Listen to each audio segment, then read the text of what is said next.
يسألونك عن الخمر والميسر قل فيهما إثم كبير ومنافع للناس وإثمهما أكبر من نفعهما ويسألونك ماذا ينفقون قل العفو كذلك يبين الله لكم الآيات لعلكم تتفكرون في الدنيا والآخرة ويسألونك عن اليتامى قل إصلاح لهم خير وإن تخالطوهم فإخوانكم والله يعلم المفسد من المصلح ولو شاء الله لأعنتكم إن الله عزيز حكيم۔ اے پیغمبر، لوگ تم سے شراب اور جوئے کا حکم دریافت کرتے ہیں، کہہ دو کہ ان میں گناہ بڑے ہیں اور لوگوں کے لیے کچھ فائدے بھی ہیں، مگر ان کے گناہ فائدوں سے کہیں زیادہ ہیں۔ اور یہ بھی تم سے پوچھتے ہیں کہ اللہ کی راہ میں کون سا مال خرچ کریں، کہہ دو کہ جو ضرورت سے زیادہ ہو۔ اس طرح اللہ تمہارے لیے اپنے احکام کھول کھول کر بیان فرماتا ہے تاکہ تم سوچو، یعنی دنیا اور آخرت کی باتوں میں غور کرو۔ اور تم سے یتیموں کے بارے میں بھی دریافت کرتے ہیں، کہہ دو کہ ان کی حالت کی اصلاح بہت اچھا کام ہے، اور اگر تم ان سے مل جل کر رہنا یعنی خرچ اکٹھا رکھنا چاہو تو وہ تمہارے بھائی ہیں، اور اللہ خوب جانتا ہے کہ خرابی کرنے والا کون ہے اور اصلاح کرنے والا کون۔ اور اگر اللہ چاہتا تو تم کو تکلیف میں ڈال دیتا، بے شک اللہ غالب ہے، حکمت والا ہے۔ ولا تنكحوا المشركات حتى يؤمنوا ولأمة مؤمنة خير من مشركة ولو أعجبتكم ولا تنكحوا المشركين حتى يؤمنوا ولعبد مؤمن خير من مشرك ولو أعجبكم أولئك يدعون إلى النار والله يدعو إلى الجنة والمغفرة بإذنه ويبين آياته للناس لعلهم يتذكرون ويسألونك عن المحيض قل هو أذى فاعتزلوا النساء في المحيض ولا تقربوهن حتى يطهرن فإذا تطهرن فأتوهن من حيث أمركم الله إن الله يحب التوابين ويحب المتطهرين۔ اور مومنوں مشرک عورتوں سے جب تک وہ ایمان نہ لائیں نکاح نہ کرنا، کیونکہ مشرک عورت خواہ تم کو کیسی ہی بھلی لگے اس سے مومن لونڈی بہتر ہے۔ اور اسی طرح مشرک مرد جب تک ایمان نہ لائیں مومن عورتوں کو ان کی زوجیت میں نہ دینا، کیونکہ مشرک مرد سے خواہ وہ تم کو کیسا ہی بھلا لگے مومن غلام بہتر ہے۔ یہ مشرک لوگوں کو دوزخ کی طرف بلاتی ہیں، اور اللہ اپنی مہربانی سے بہشت اور بخشش کی طرف بلاتا ہے، اور اپنے حکم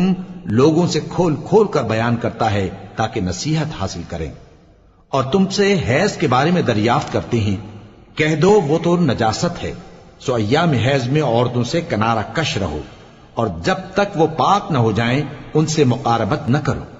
ہاں جب وہ پاک ہو جائیں تو جس طریق سے اللہ نے تمہیں ارشاد فرمایا ہے ان کے پاس جاؤ، کچھ شک نہیں کہ اللہ توبہ کرنے والوں اور پاک صاف رہنے والوں کو دوست رکھتا ہے۔ نساؤکم حرث لکم فأتوا حرثكم أنا شئتم وقدموا لأنفسكم واتقوا الله واعلموا أنكم ملاقوه وبشر المؤمنين ولا تجعلوا الله عرضة لأيمانكم أن تبروا وتتقوا وتصلحوا بين الناس والله سميع عليم لا يؤاخذكم الله باللغو في أيمانكم ولكن يؤاخذكم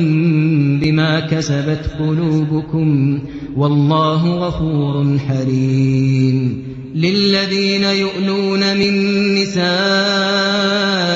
تربص 4 أشهر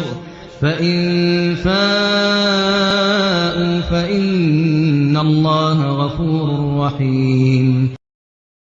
تمہاری عورتیں تمہاری کھیتی ہیں تو اپنی کھیتی میں جس طرح چاہو جاؤ اور اپنے لیے نیک عمل آگے بھیجو اور اللہ سے ڈرتے رہو اور جان رکھو کہ ایک دن تمہیں اس کے روبرو حاضر ہونا ہے۔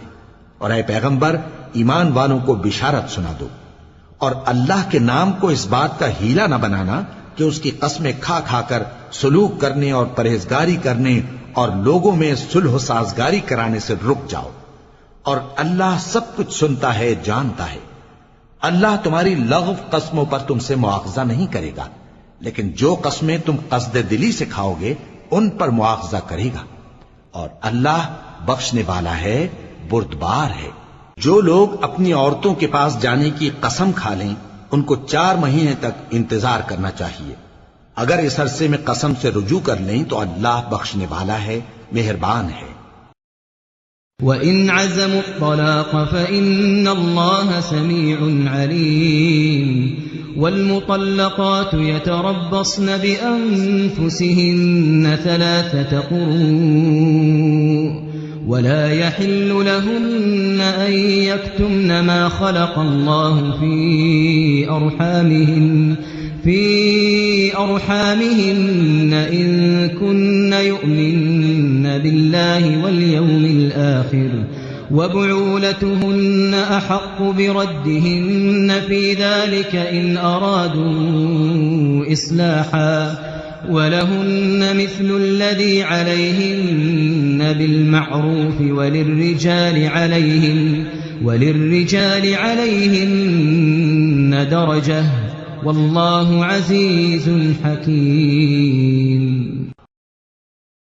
اور اگر طلاق کا ارادہ کر لیں تو بھی اللہ سنتا ہے جانتا ہے، اور طلاق والی عورتیں 3 حیض تک اپنے تئیں روکے رہیں، اور اگر وہ اللہ اور روز قیامت پر ایمان رکھتی ہیں تو ان کو جائز نہیں کہ اللہ نے جو کچھ ان کے شکم میں پیدا کیا ہے اس کو چھپائیں، اور ان کے خاوند اگر پھر موافقت چاہیں تو اس مدت میں وہ ان کو اپنی زوجیت میں لے لینے کے زیادہ حقدار ہیں، اور عورتوں کا حق مردوں پر ویسا ہی ہے جیسے دستور کے مطابق مردوں کا حق عورتوں پر ہے، البتہ مردوں کو عورتوں پر 1 درجہ فضیلت ہے، اور اللہ غالب ہے، صاحب حکمت ہے۔